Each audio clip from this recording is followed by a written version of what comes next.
This is Chris Hedges, and you're listening to the Ralph Nader Radio Hour.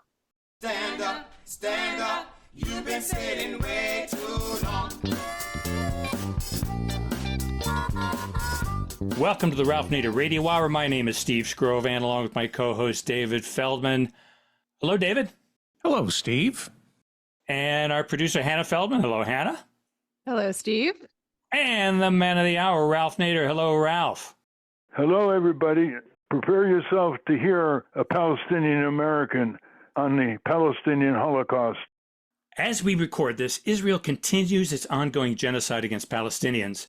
Amidst talks of various ceasefire deals, this week Israel intensified its ground operations in Gaza by sending troops into Gaza City. It looks like the world is finally waking up to the fact that this genocide is a genocide. But the mainstream media seems to have a hard time platforming Palestinian voices. Today, our guest for the entire program will be Susan Abulhawa, a Palestinian-American writer and political activist and best-selling author of the book Mornings in Jenin. We're going to speak to her about Ralph's pet peeve, the vast undercount of casualties, a low number that has given Israel supporters an excuse to say, hey, it's only 60,000. It's not a genocide. It's not an ethnic cleansing. Well as the infuriating experience of Palestinians constantly having to justify their right to exist. As always, we'll take a break to check in with our tireless corporate crime reporter, Rosa Mokhyber. But first, let's get right to it. Let's hear from one Palestinian American who gives voice to the outrage over what's being done to her people. David? Susan Abulhawa is a Palestinian American writer and political activist.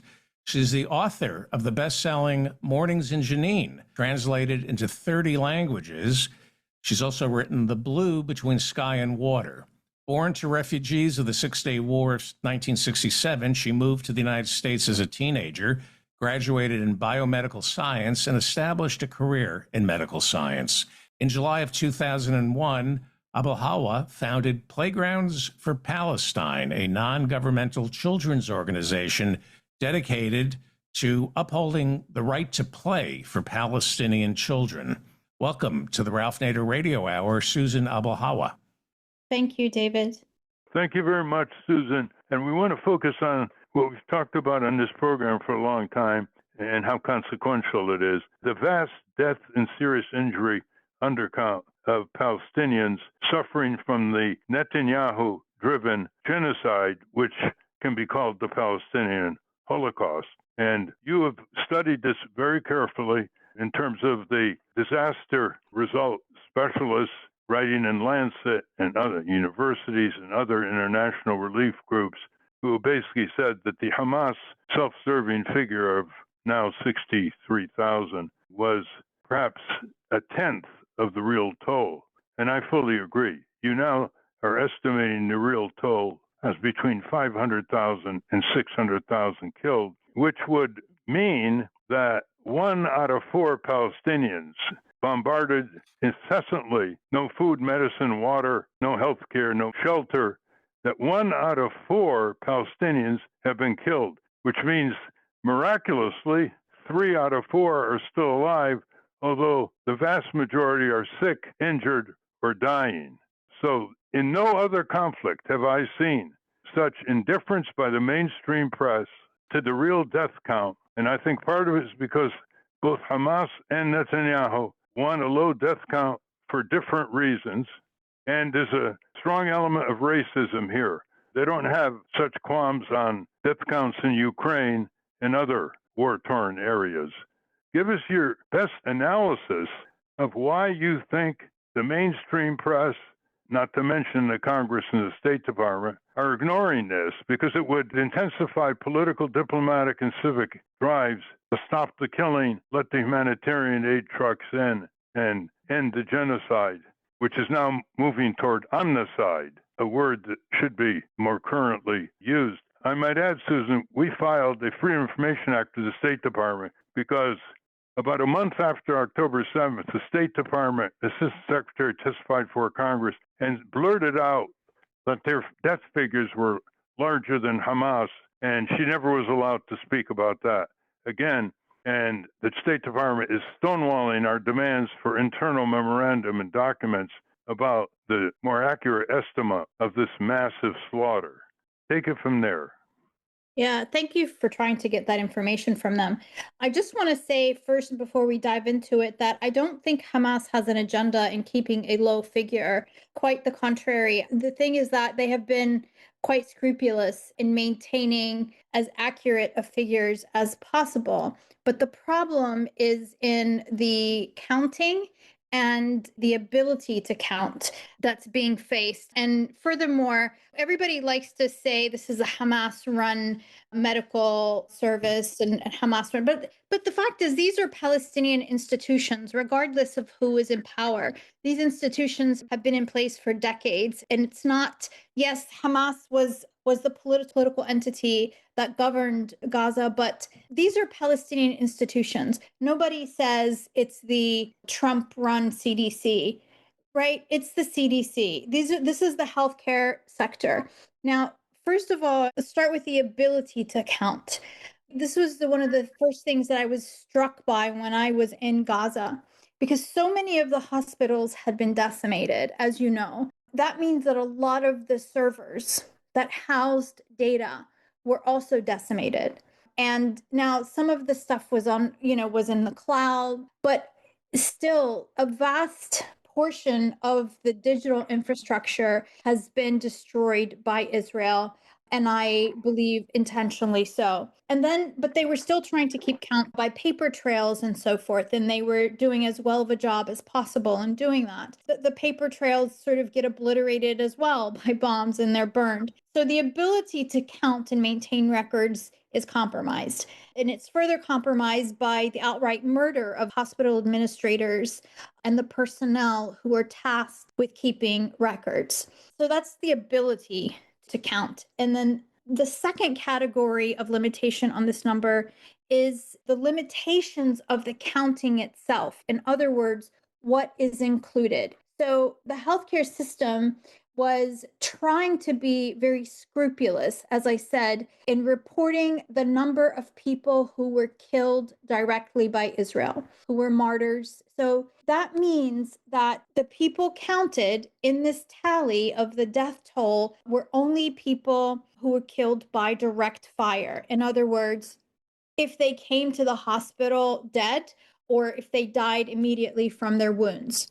And the other limitation is that they came and they were completely identifiable by name and by civil ID number.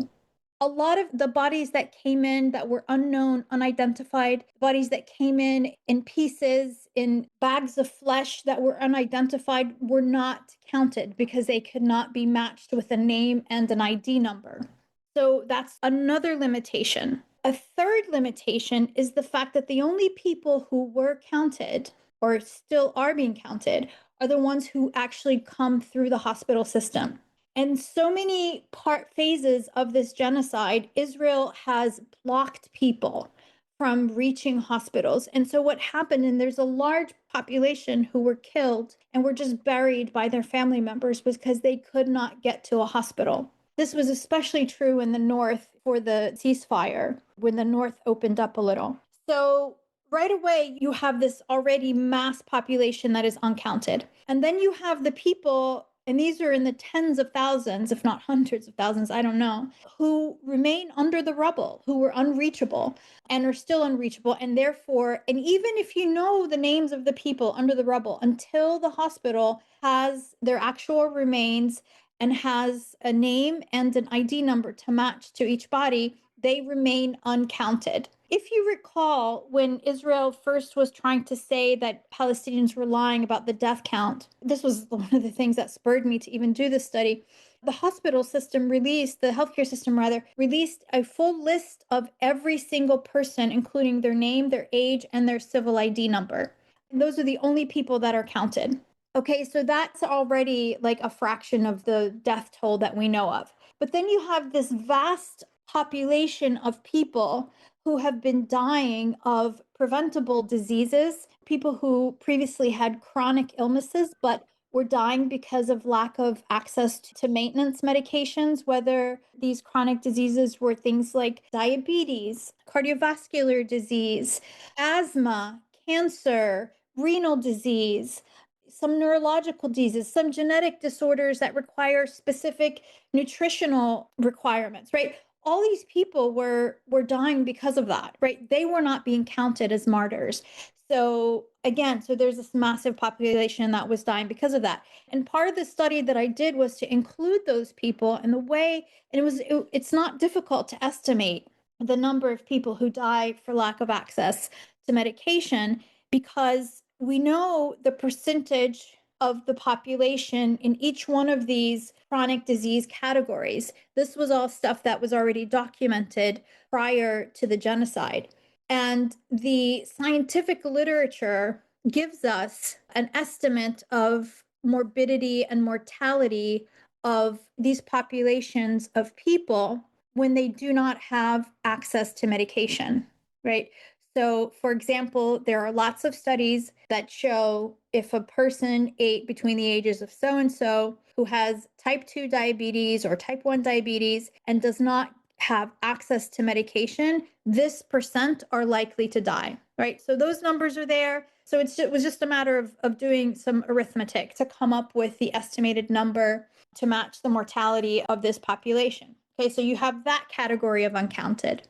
And also 5,000 babies a month born into the rubble with no care, unable to get food, clean water, high rates of mortal dysentery. Exactly. So that brings us to two more categories. One are the people who are literally dying of starvation. And there are people who died of dehydration last summer, like who just basically had heat strokes in the sun, walking, trying to get to aid or get somewhere, and they just collapsed for lack of water. So those people and the people dying of malnutrition, as well as the people who have died because of preventable and communicable diseases that are born of unsanitary conditions, things, dysentery. Hepatitis A was rampant when I was there, and all manner of skin diseases. Those aren't necessarily fatal, but there were cases of dysentery when I was there. So that's a whole nother category of people who were not being counted. And so based on these values, and I also considered reports from the World Health Organization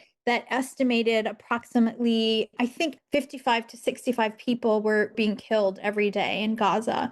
So there was that category, which I estimated separately. So once I did the study, basically, and this was back in June of 2024, I came up with that range between about 194,000 and 500,000 people. That was back in June of 2024. So I think the number that you're putting forth is likely closer to the actual estimate. And of course, the death toll accelerates as the starvation builds up, the dehydration builds up, the destruction of all the hospitals, with one or two exceptions, occurs, and more apartment buildings and homes or refugee camps and businesses are blown up.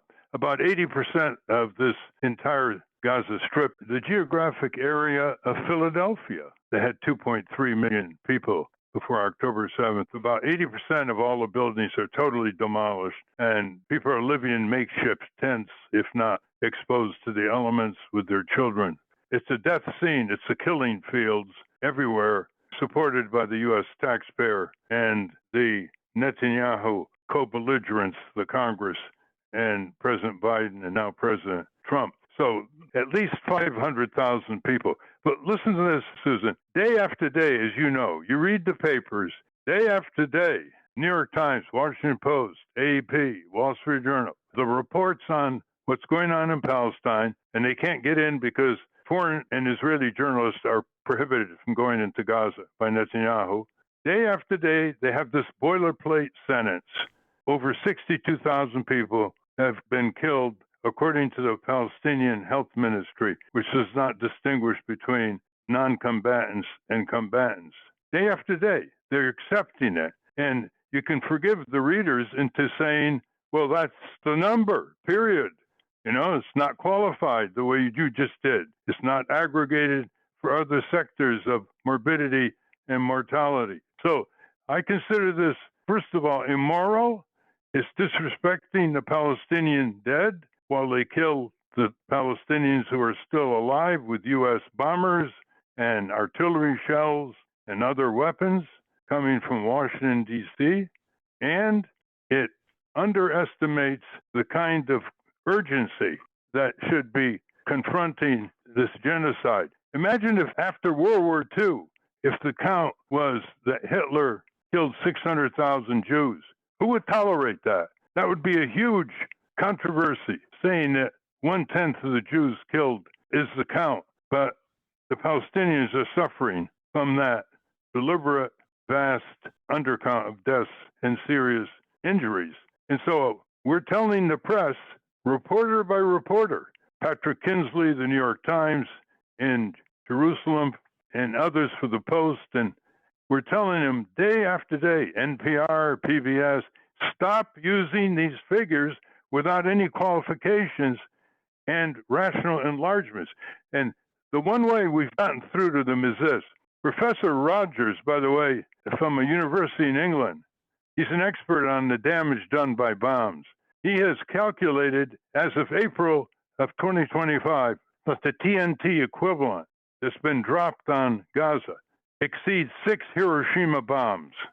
One Hiroshima bomb killed 130,000 people, and they had shelters. Exceeds 6 Hiroshima bombs. So when you say to the reporter, how many people have been killed since October 7th in Gaza? They say, 62,000, according to the Hamas Health Ministry. End of story. And so I say, no, not end of story. When you accept that figure, you're saying that only 3 out of 100 Palestinians under this massive bombardment, month after month, have been killed. That's totally not credible. It's lethally inaccurate. And that brings it home to people.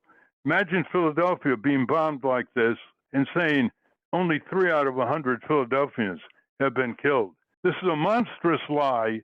It's a monstrous collaboration, whether willfully or indifferently or ignorantly, by all sides to this conference, including Amy Goodman and others. They're beginning to say 62,000 Hamas, and it's probably an undercount. And we've gotten them that far, but that's not far enough. People remember numbers, not a consequential phrase like, and it's probably an undercount. Why is the media buying into this? They know better. They can come to the conclusions that you've come to.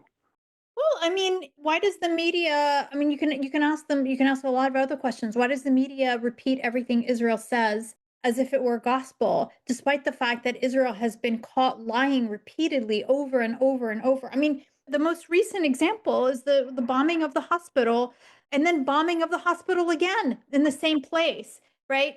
First, Netanyahu came out and said it was quote unquote mishap, right?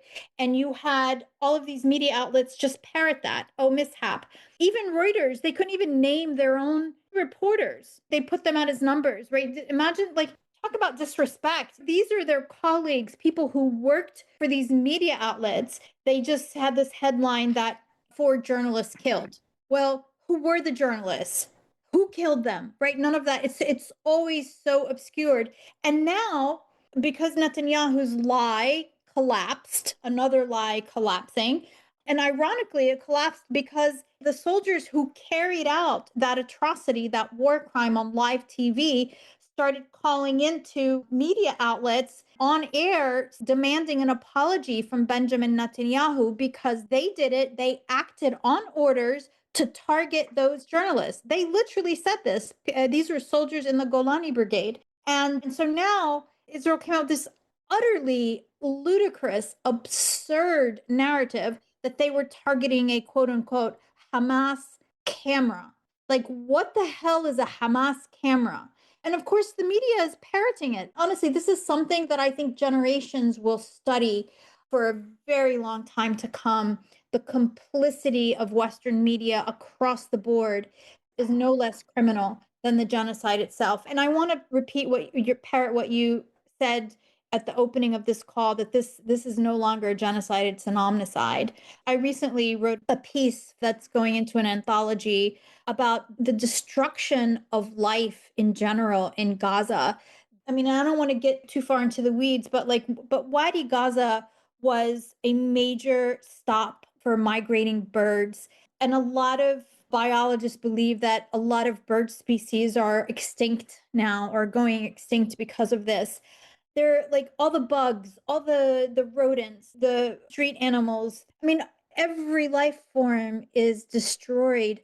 And even like if you look at the bombings, I know most people don't even notice this, but it's one of the first things I see across the screen is always this flutter of birds who just fly around chaotically, having lost their equilibrium and their sense of direction. So like pay attention to that. It's a complete wiping out of life, a total destruction, and it's completely driven by this unfathomable hate and colonial arrogance and Jewish supremacy and this notion of entitlement, of being favored by God, of being promised some real estate by a real estate agent lord. I mean, it beggars belief, the narratives that we see spoken in mainstream outlets and in the halls of power. Truly, it beggars belief.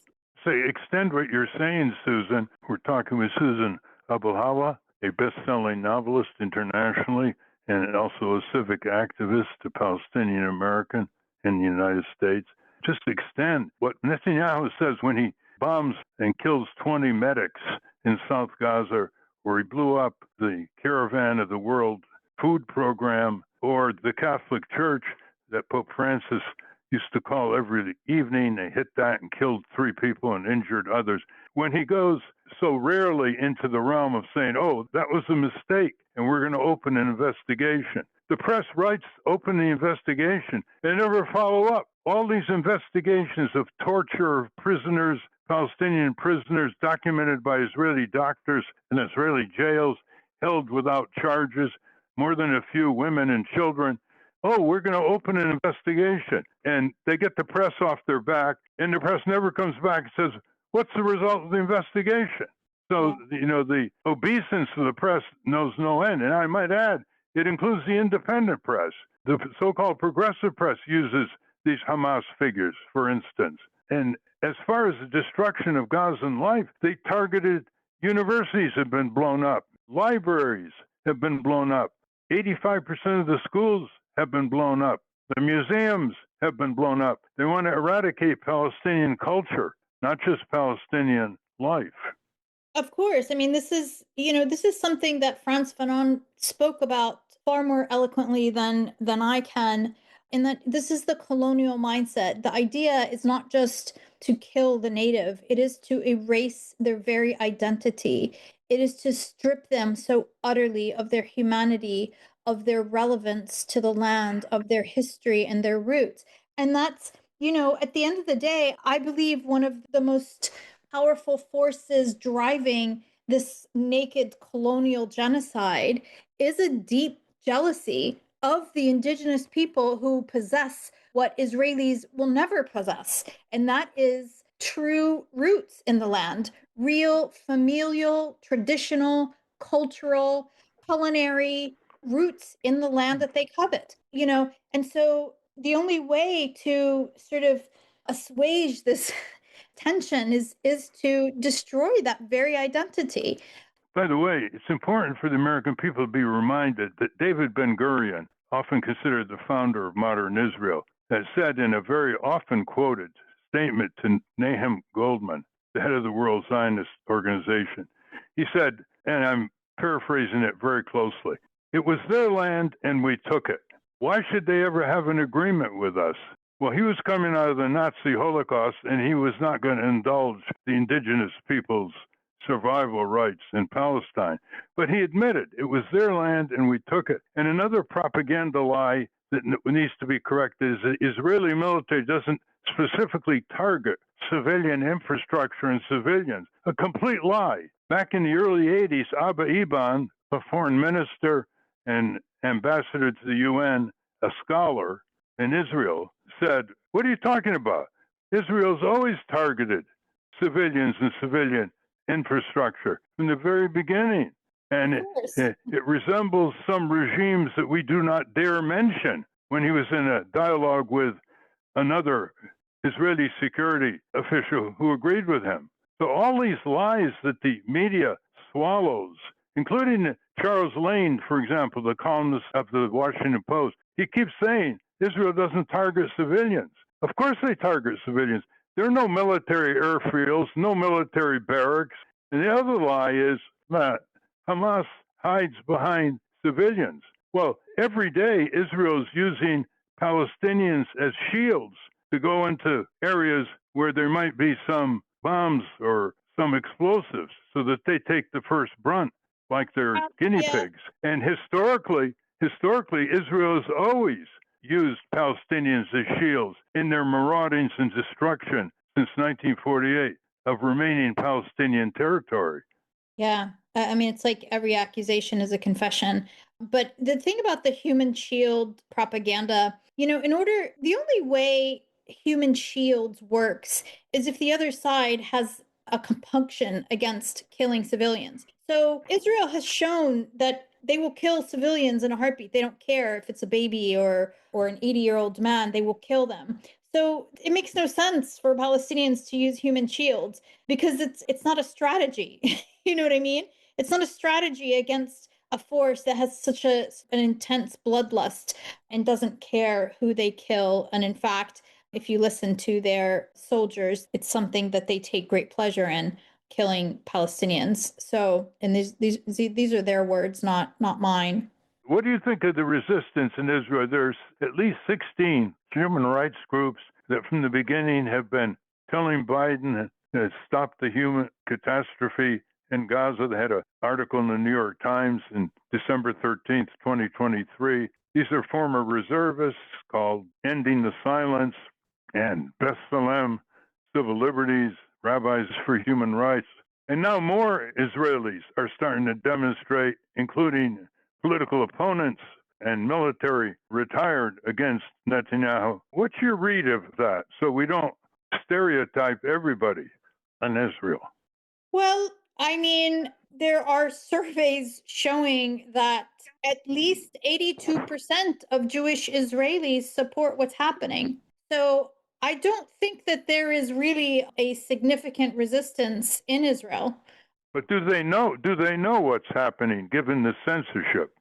I mean, the whole world knows. I don't really know how they don't know. They're doing it. They're participating in it. Their soldiers talk about it. Their dating apps have photos of soldiers committing atrocities because that's apparently sexy. I mean, I understand that you don't want to generalize, but I'm beyond that. I'm looking because when you have watched what we have been forced to watch for 2 years, every day, shredded bodies, children sniped in the head, people burned alive, doctors being raped to death, having rape camps where prisoners are tortured day in and out. I really don't care anymore, Ralph. And I have to say, I think we need to speak very plainly about what is happening. If there is opposition in Israel, it is a very small group of people. It is by no means even approaching a majority or even half of the population. And all the surveys support what I am saying. And most recently, that survey showing basically that 82% of Israeli Jews support what's happening. And then you see these trends on social media where people dance and celebrate and rejoice in the demise of Palestinians. There was a point in time when we were willing to live side by side, when we gave the ultimate compromise and agreed to live on 22% of our historic homeland, just to end all this bloodshed, just, to have a dignified life, even if it meant giving up 78% of historic Palestine. And even that was not enough for them. And they continued to build settlements, steal more land, demolish more homes. And now they're doing the same thing in Lebanon, and they're going into Syria, and now they're talking about, greater Israel. It's disgusting. This kind of naked colonialism we all thought was a thing of the past, but we're all watching it in real time. This colonialism that is complete with just utter wanton slaughter and supremacy and lies. And, this abysmal darkness, Ralph, it does not bode well for the future. I don't agree to live side by side with these people anymore. I think Israel needs to be dismantled. And that is what needs to be normalized. Saying that this, in the same way that Nazism was dismantled, in the same way that apartheid was dismantled, Israel must be dismantled. And the people who have committed this Holocaust must be held to account. If humanity is to have any semblance of hope of a moral future, This has to happen. It must. It is grotesque the way that the most powerful nations in the world have ganged up on this tiny strip of land of a principally unarmed, defenseless civilian population. And why? Why? Because it's prime real estate? Well, and because they have a gas field offshore? That's the reason. It is naked colonialism, naked aggression, naked unfettered greed. Well, as you were indicating, they're moving beyond the borders. They want to now annex the West Bank. They're bombing Syria for when Assad was there. They're bombing him with the new regime, taking over land. They're still in South Lebanon. They've killed a lot of UN relief people, hundreds of them who have been serving the poor in Gaza for food, health, and education. They oppose the peacekeeping UN in southern Lebanon. They're denouncing the UN in vitriolic terms when they go to the UN. Do you think that the UN should suspend or expel Israel? They should have done that a long time ago. Yes, I do. Absolutely. Absolutely. It's been violating UN resolutions like 242 for years, respecting Palestinian rights, for example. And it's threatening the judges at the International Criminal Court, including the prosecutors. So any other country would be exposed to a suspension move, the way South Africa was during the apartheid. In your interview with Capital Citizen, you responded to some questions about what's going on in the U.S., and I didn't know about some of the things you pointed out. Whatever happened to the Harvard Educational Review? Oh, yeah. I mean, they completely suspended that issue. You can read more about it, but these researchers, these scholars worked for months on this issue. And then, of course, like so many things that sort of get canceled in academia, whether it's jobs or programs or events, wealthy Zionist donors object. And sometimes you get politicians stepping in and it gets canceled. Any expression of Palestinian humanity, anything that represents Palestinian humanity, Palestinian history, anything of the sort, anything that challenges Israel's prevailing narrative is controlled. You say Harvard canceled the Harvard Educational Review issue on Palestine, and they also obeyed Trump's demand that the School of Public Health at Harvard cut its ties with Birzeit University in the West Bank on health cooperation. And there's just be no end to the censorship, the suppression of people who are speaking against genocide, while people on campuses who are for what Israel's doing in Gaza, they don't get suspended, fired, harassed, their programs closed down. So do you have any hope for the United States changing? The public opinion is changing radically. Even some members of Congress are beginning. I really hope Americans start to wake up. I really do. I mean, it's disgusting the extent, the chokehold that Israel has on the United States is breathtaking. I mean, to the point, imagine that, American citizens cannot receive any governmental help, any disaster relief, unless, if that state boycotts Israel, or unless they sign a pledge to not boycott Israel. Imagine American taxpayers who experience a flood, who lose everything in a tornado or whatever, cannot get federal aid, cannot access public tax dollars unless they pledge allegiance to a foreign country. I mean, that's the absurdity. The School Board of Education in California just voted to fly the Israeli flag in public schools. Like, what? I mean, the hold that this foreign country has on the United States should concern every American, regardless of what they think of Israel, whether they like them or not.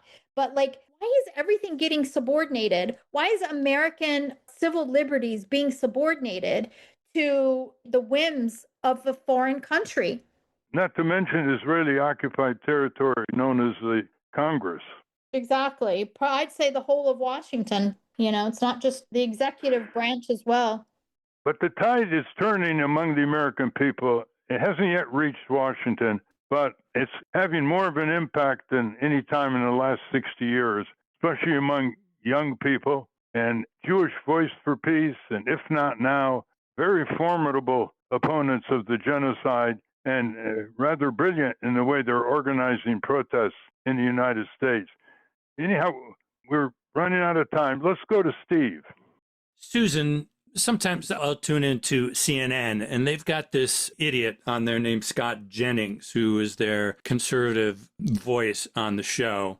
And whenever this subject comes up, he always says, Hamas, Hamas, Hamas.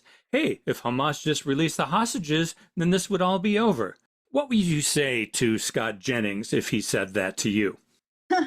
I mean, that's a lie. I mean, and Israel has basically, I mean, these are just these like sound bites that Israel excels at because the media just parrot them. They've made it very clear that, I mean, Bezalel Smotrich just came out and said it. He was like, returning the hostages is not our main priority. The main priority is quote unquote defeating Hamas. And then, of course, Israeli public sort of got angry about that, and they said, these are our dual goals, etc. And Netanyahu himself has said that it doesn't matter whether they return the hostages or not. We will continue this war. And I might add that if they wanted the hostages back, Hamas said on October the 9th that they will return all of the hostages in exchange for not continuing the war. So, and the only way they have ever gotten hostages back, with the exception of one instance that was horrific, it was through negotiations. That's it. That's the way, if they really wanted to get their hostages back. But that's not the goal. The goal is to occupy Gaza, and they keep saying it. They keep saying they're planning their Jewish communities and settlements, and they're talking about, placing the rest of Gaza's population. And I believe that's part of, that's the plan, right? It's hard to move 2 million people. It's a lot easier to move 1 million. So if you kill 500 to 800,000 people, you displace another 300,000 or 400,000 out of the country, then, 1 million is more manageable. And I think that's what they're trying to do. And as you know, they have been in talks with South Sudan, and South Sudan has agreed to accept a large number of Palestinians in return for U.S. lifting the sanctions and aid and so forth. And this is what they do. This is naked colonialism. There's nothing left of Hamas as a fighting force. It never had a few thousand fighters with light arms huddling in tunnels with smuggled ammunition. The Israelis always exaggerate the opposition. They built up Hezbollah as a powerful force so they then can attack. And as you said, there were many bombardments of Palestinians way before October 7th, going back decades. There wasn't any hostage issue here. The main problem is that every time Hamas agrees, they agreed in May 2024 with Biden's ceasefire deal, Israeli Netanyahu raised further obstacles to scuttle it. Every time they come close, they find a way to scuttle it, because the top priority of Netanyahu is to save his job. And he's got these extremist people in his coalition who can quit, and then his government would collapse. So that's what the motivation is. That's why he's opposing an official investigation of the mysterious collapse of the multi-tiered border security on October 7th. Suddenly, all the different scientific, technological detection systems, human intelligence, spies, informants, Israeli spotters, telling him, look, something's going on there. Suddenly they all collapsed. Well, that's why he doesn't want an official investigation. And the media has forgotten about how all this happened when the border opened up. And I think Hamas fell into a trap. Not to mention that the fact that a lot of the people who were killed on that day were actually killed by Israel itself. You know how they show all of those burned cars? Hamas did not have that kind of firepower. Every one of those cars that was full of people, most of them Israelis, were hit with Apache missiles. There were 28 Apache helicopters that responded 6 hours after the fence was breached. 6 whole hours it took them to finally respond. And then they started firing at all of these cars. So, Haaretz reported that at least hundreds of the Israelis who were killed on that day were killed by Israel itself. So, of course, he doesn't want an investigation because it would collapse their lie. And you remember the sensational beheaded babies and ovens and whatnot. I mean, all of that was to manufacture consent for genocide. And the truth is, Hamas is no threat to them. They've never been a threat. We see when somebody's a threat, somebody who can fight back, like Iran, they behave very differently, right? They ended that. They were calling for an intervention to end it after 9 days. So, And by the way, right after October 7th, 1,200 Israelis were killed. 400 of them were soldiers, by the way. Israel said that they killed 1,600 Hamas fighters. So more Hamas fighters died on October 7th than Israelis died. And they never mentioned that figure again. So there was huge, what's called the Hannibal option, where if there were vehicles going back to Gaza with hostages, they blew up at all. If there were people in Israeli homes controlled by Hamas fighters temporarily, they blew up the whole house. So this is well known. They will sacrifice their own people in such situations. Anyway, David? Could you speak to Humanitarian City and the Boston Consulting Group working with aides to Tony Blair, devising plans to turn Gaza into what Trump, we thought, was joking about, the Riviera, with totally evacuating Gaza and turning it into Qatar? very early on, if you recall, Jared Kushner talked about what prime real estate Gaza was. So they have wanted Gaza for a long time. And even before Jared Kushner, I mean, these, if you pay attention to the internal discourse in Israel, they have been talking about, you can call it genocide, you can call it transfer, you can call it whatever you want, basically taking the land and getting rid of Palestinians. One of the greatest Israeli laments in their public discourse, whether it's political discourse, academic discourse, social discourse, whatever it is that Ben-Gurion, quote unquote, did not finish the job. And there have been repeated so-called missed opportunities to get rid of Palestinians, and including the 67 war, including, what Netanyahu once said was a distracted world during the Tiananmen Square uprising in the 80s. So this has been an Israeli aim for a very long time. And they wanted this moment. They engineered it. And they thought it was going to be their 9/11 moment. If you remember, that was the early narrative, right? They kept saying, this is Israel's 9/11 moment. And they thought they were going to go in, wipe out Gaza, push them into the Sinai, or make Egypt take them, and they thought it was going to be a cakewalk, but it didn't quite. They had some surprises, and it hasn't worked out exactly as they've wanted. It is exactly like 9/11 then. It's exactly what happened to America. No. Israel, I mean, the United States is a settler colony, and they are, of course, colonizing the world in different ways economically and stealing people's resources. This is a far more insidious and genocidal enterprise, whereas the United States wanted to, and actually at the behest of Israel, I would say, following the 1996 white paper that was written by the neocons from Wolfowitz and Wormer, and yeah, exactly. And which, that war was against Iraq was fought at the behest of Israel. And Israel is trying to pull the United States now into a war with Iran.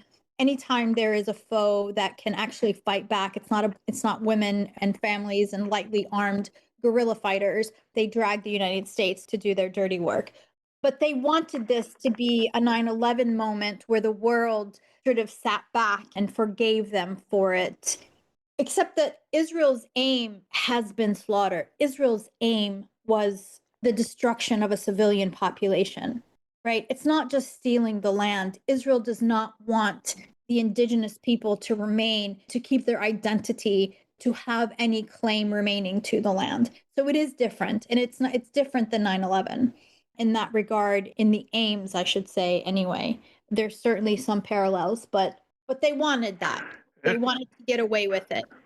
And of course, Susan, it's what this conflict is doing to America, not just censorship, not just billions of taxpayer dollars, but it's affecting elections.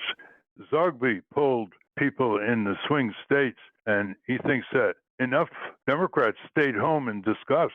7.1 million Democrats who voted for Biden in 2020 stayed home in 2024. And it cost Kamala Harris the election because she wouldn't come out demanding a ceasefire and the entry of humanitarian aid in a forceful way, and contradicting Biden, who was like a toady, but not as bad as Trump. At least he put out a few warnings once in a while. But seems more and more obvious that the Netanyahu regime has a dossier on Trump rising out of the Epstein debacles because he refuses to make the one call that he alone in the world can make to stop the slaughter. Yep. The one call to Netanyahu. He always brags about, all it takes me is one call to stop the Russian-Ukrainian war. Well, he hasn't done anything. So it is affecting our country in so many ways. And the effect is not ending. It's only going to get worse if they try to blow up the West Bank and annex the West Bank to the greater Israel concept. Let's go to Hannah. Susan, my question is about, you mentioned dismantling the state of Israel. And the question that seems to break people's brains is, does Israel have a right to exist? Or does Israel have a right to exist as a Jewish state?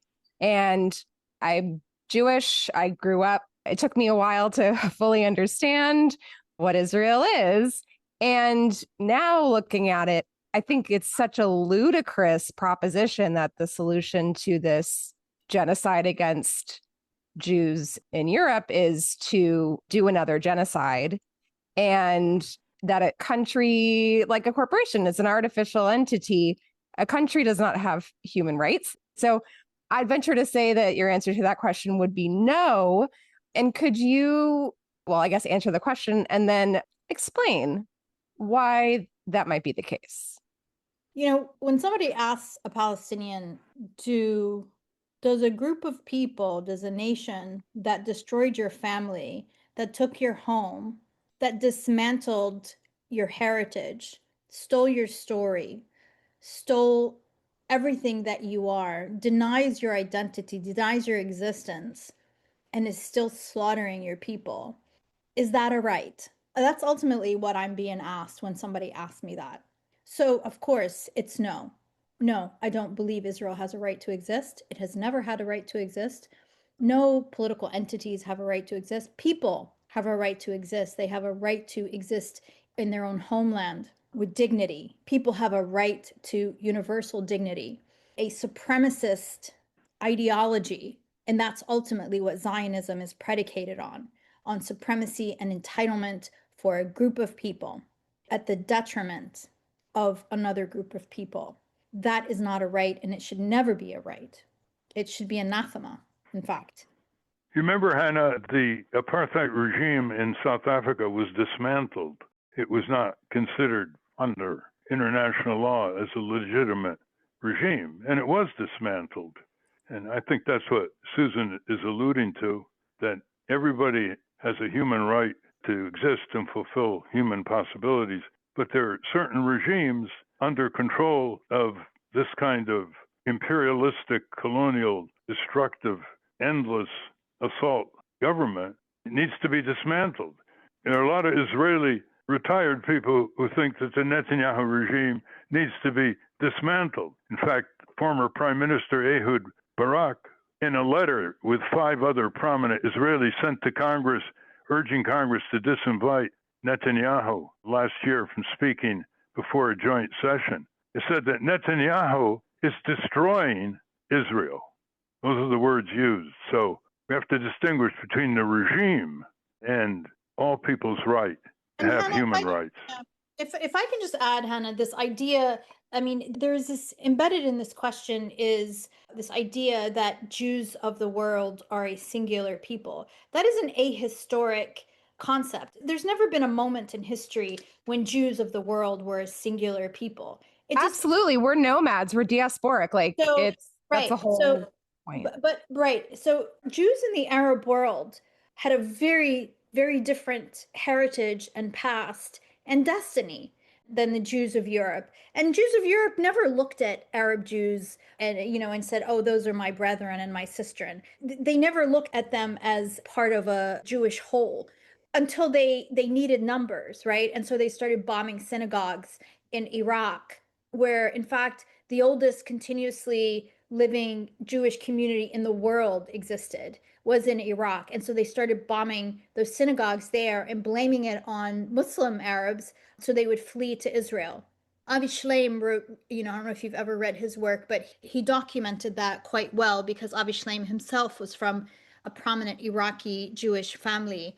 And so, I just reject the whole notion. I mean, It's a complete rewriting of history. It's a total perversion of reality. And it was to suit what was ultimately a supremacist settler colonial ideology that does not have a right to exist. Susan, before we close, is there anything else you'd like to say before we run out of time? You know, when I was in Gaza, there is a quote by Raphael Itan that I just was playing in my head. I think he said this sometime in like the early 1980s. He was a chief of staff in Israel, and he said, when we are done, when we have settled all the land, all the Arabs will be able to do about it is to scurry around like drugged cockroaches in a bottle. And that is the image that Israelis have had of us. And it is on some level, they need to reduce us to that conception. And it's what I was thinking about because I was looking at these seas of utterly bewildered faces who just have been reduced from a relatively high functioning society, highly educated society that has done miracles under impossible circumstances in Gaza, circumstances of siege and bombardment, and they still managed to have state-of-the-art universities, cafes, museums, social scene. And to see this dignified people unable to bathe, hungry, living in tents, being eaten up by sand crabs and ants and, you know, and trash everywhere. I kept thinking of that. And that's what they're doing. It's not just that they're trying to take the oil, as in the case of the United States and Iraq or something like. There is a deep desire to destroy us and to humiliate us and to denigrate us utterly. Well, we're out of time. We've been speaking with Susan Abulhawa, and Susan is a Palestinian-American writer, political activist, and she's the best-selling author of Mornings in Jenin, which has been translated into 30 languages, as well as the book, The Blue Between Sky and Water. Thank you very much, Susan. Thank you so much. It's an honor to speak with you, Ralph. We've been speaking with Susan Abulhawa. We will link to her work at ralphnaderradiohour.com. Now, let's check in with our corporate crime reporter, Russell Mokhiber. From the National Press Building in Washington, D.C., this is your Corporate Crime Reporter Morning Minute for Friday, September 5, 2025. I'm Russell Mokhiber. Kimberly-Clark Corporation will pay up to $40 million to resolve a criminal charge relating to the company's sale of adulterated micro-cool surgical gowns. Federal officials said that Kimberly-Clark betrayed the trust placed in it by consumers and healthcare providers when it chose to defraud the FDA and bring adulterated surgical gowns to market for its own financial gain. Federal officials alleged that a Kimberly-Clark employee conducted fraudulent testing on Kimberly-Clark's microcool gowns to avoid having to submit a pre-market notification to the FDA after Kimberly-Clark made a change to the gowns. A pre-market notification is meant to show the FDA that a medical device is as safe and effective as an already legally marketed device. For the Corporate Crime Reporter, I'm Russell Mokhiber. Thank you, Russell. Welcome back to the Ralph Nader Radio Hour. I'm Steve Scrovan, along with David Feldman, Hannah, and Ralph. Wow, very powerful. Well, you know, her people are being wiped out, you know. Yeah. Look what's happening. They're even bombing in Ramallah now. This crazed guy in the West Bank for Netanyahu, he sees the opportunity right now. And you've got the Kushners and the Trumps and everybody supporting it. You know, you got the President of the United States and the U.S. government, not just Israel. So it's a horrifying thought if you're a Palestinian, horrifying. Yeah. Where in the Nazi area, you had the U.S. trying to destroy Hitler, moving in to liberate the death camps. Yeah. In this situation, you got the U.S. enabling and weaponizing and protecting and immunizing. Imagine how they feel. Yeah, and then people being sent to gulags who are protesting on campuses and calling it anti-Semitism when some Jewish students have a hard time maybe getting into class, you know. It's unconscionable. So, here's the question I want to ask you, Ralph, because we've had a number of people push back against when you say Hamas has motivation to keep the count low. We had Jeremy Scahill say that they would lose credibility if they did any more than what they could actually document. And I think Feroz Sidwa said... I'm sure Hamas is worried about credibility in the Western world. So all I want Hamas to do is to go as far as Lancet, to go as far as the Scottish woman, to go as far as Doctors Without Borders, Feroz Sidwa. I mean, who's kidding who? Under the cloak of being meticulous, they have put a ceiling on the death count that is 1/10 of the real death count. I don't give them a pass for that. But I think you can appreciate, Ralph, because even in your work over the years, you could never afford to misstate anything. A corporation could lose its integrity every day of the week. But if you, as a consumer advocate, were factually wrong about something, then that would compromise everything else you're working for. So can you understand that the Gaza Health Ministry, which he distinguishes from Hamas, is not motivated? I mean, people in Gaza, they know that their families are dead. They know their family members are dead. The fact that the count is lower, I'm not sure that really is what would prevent them from abandoning Hamas. Does that make sense? Yeah, well, no, it doesn't make sense, because Hamas could stick to their total and still refer to Lancet, still refer to all these things, and say we're not able to estimate the collateral effects of no food, medicine, healthcare, drugs, starvation. All we do are estimating the names we know that are killed by the bombs.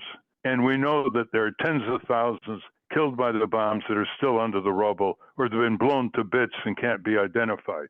Is that too much to ask? Because they know they're being used by the Times and Post and Journal every day. You look at it today, anything, any article, it uses the Hamas figures as a maximum. But if Hamas said anything other than that, they would be accused of lying. They'd say, prove it. No, they say, go to Lancet. You don't believe us? Go to Lancet. Go to the head of the Global Health Program in University of Edinburgh. Go to the CBC investigation. That's what they do. What they do by keeping quiet, they allow the reporters and the columnists to use their figure as a maximum, right, when they know full well it's extremely narrowly defined. Yeah.